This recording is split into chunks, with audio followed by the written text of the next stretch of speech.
क्या आप जानते हैं इस दुनिया में सबसे बड़ा दुख क्या है? किसी को धन का दुख है, किसी को तन का और किसी को किसी और वस्तु का।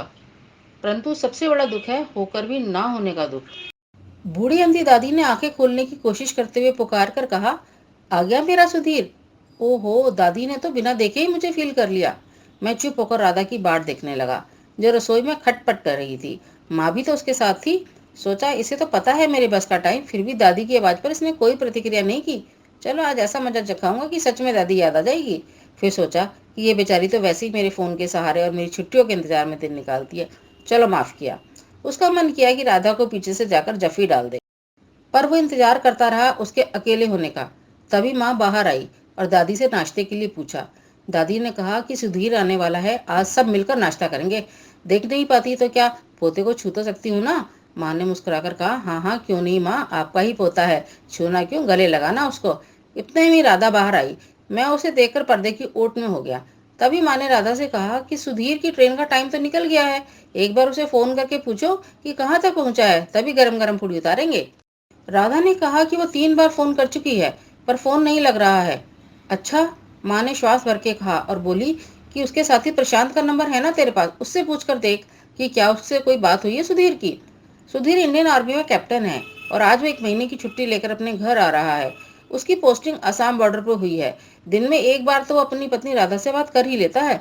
उनकी शादी को अभी सिर्फ 1 साल ही हुआ है।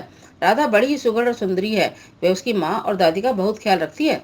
दादी को आंखों से दिखता नहीं है, इसलिए सब कुछ बेड पर ही देना पड़ता है। सुधीर ने सोचा कि चलो सब परेशान हो रहे हैं, अब सामने आ ही जाता हूँ। और उसने निकलकर सबसे पहले दादी को गले लगा लिया। दादी ने कहा, आ गया सुधीर, चल अब माँ से भी मिल ले। देख तो राधा और तेरी माँ कब से तेरा इंतजार कर रही हैं कि कब तू आएगा और कब हम सबको सुख मिलेगा। फिर दादी ने राधा को आवाज लगाकर कहा कि राधा, तेरा खाना आ गया है, मिल ले और पूड़ी भी उतार ले गरम गरम। राधा और उसकी माँ दौड़कर आए और इधर उधर देखने लगे। उन्हें पता था कि सुधीर की आदत है छुपकर तंग करने की, पर उसे ना पाकर राधा दादी से बोली कि दादी कहाँ चले गए वो। दादी बोली कि अभी तो मेरे गले लगा था, तुम्हें देखकर छुप गया लगता है, और मुस्कुराने लगी। माँ ने और राधा ने पूरा घर छान मारा, पर सुधीर का कुछ पता नहीं था। माँ ने राधा को देखकर कहा कि दादी को सुधीर के सपने आ रहे हैं, तुम उसे दोबारा फोन मिलाओ। सुधीर ने सोचा कि लगता है कि अब माँ और राधा मिलकर उसे बना रहे हैं, क्योंकि उसे लगा कि उन लोगों ने अब तक तो उसे देख ही लिया होगा। इतनी देर में राधा बोली कि उनका फोन अभी भी नेटवर्क से बाहर जा रहा है। सुधीर ने अपना फोन ढूंढा, उसे फोन नहीं मिला। वो अपना सामान ढूंढने लगा, उसे लगा कि उसका सामान भी कहीं रास्ते में ही रह गया है। इधर जब राधा ने प्रशांत को फोन लगाया तो वो धीरे से बोला कि भाभी क्या आपने न्यूज नहीं देखी है।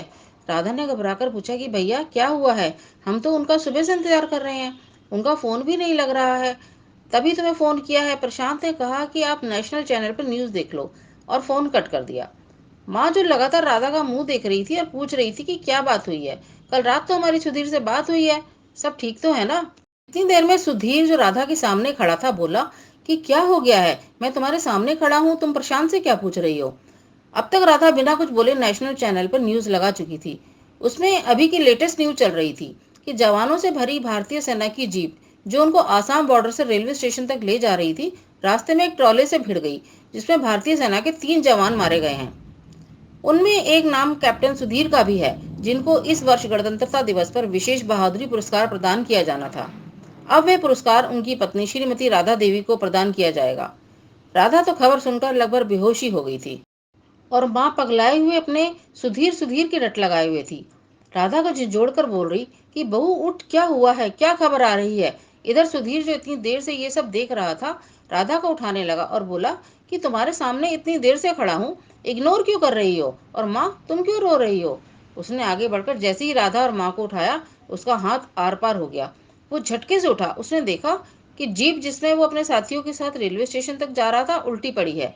उसको अब सब अचानक याद आने लगा। उसने देखा कि भीड़ लगी है, पुलिस और एम्बुलेंस वाले सबको हटा रहे हैं। उसे अभी भी विश्वास नहीं हो रहा था कि यह वही भारतीय सेना की जीप है। उसने अंदर घुसकर देखा तो उल्टा पड़ा था। एम्बुलेंस कर्मचारी सबको हटाकर उसके साथियों को और उसे भी एम्बुलेंस में रख रहे थे।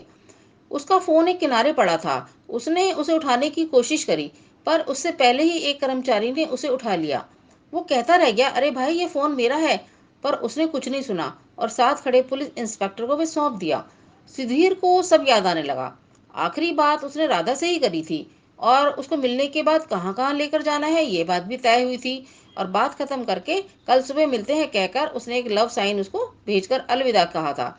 और छुट्टियों के पूरे मजे लेने के लिए वह सीट पर फैलकर बैठ गया। तभी उसको झपकी आ गई, जिससे जिसमें वो राधा और माँ से ही बात कर रहा था। और फिर क्या हुआ, एक धमाका, और उसके बाद उसे कुछ याद नहीं। जब वो उठा तो उसने अपने को घर में पाया। और अब वो अपने को इतना बेबस पा रहा था कि अपनी रोती पत्नी और माँ को भी नहीं बता पा रहा था कि उसके साथ क्या हुआ है। वो दादी के पास गया जो असमंजस में कुछ बड़बड़ा रही थी। उसने कहा दादी, और दादी ने जैसे उसे पकड़ लिया और सुन भी लिया। बोली, हाँ बेटा बोल, तेरी माँ और राधा क्यों रो रहे हैं? नाश्ते का क्या हुआ, तूने कुछ खाया या नहीं? सुधीर रो रहा था। जो देख नहीं सकती उसको मैं दिख रहा हूँ, और जो देख सकती हैं उनको मैं दिख नहीं रहा हूँ। हे भगवान, ये क्या हो रहा है?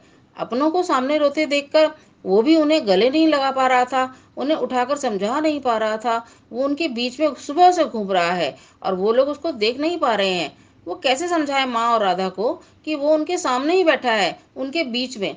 आज मौत का असली दर्द उसे समझ आ रहा था, होते हुए भी ना होने का दर्द।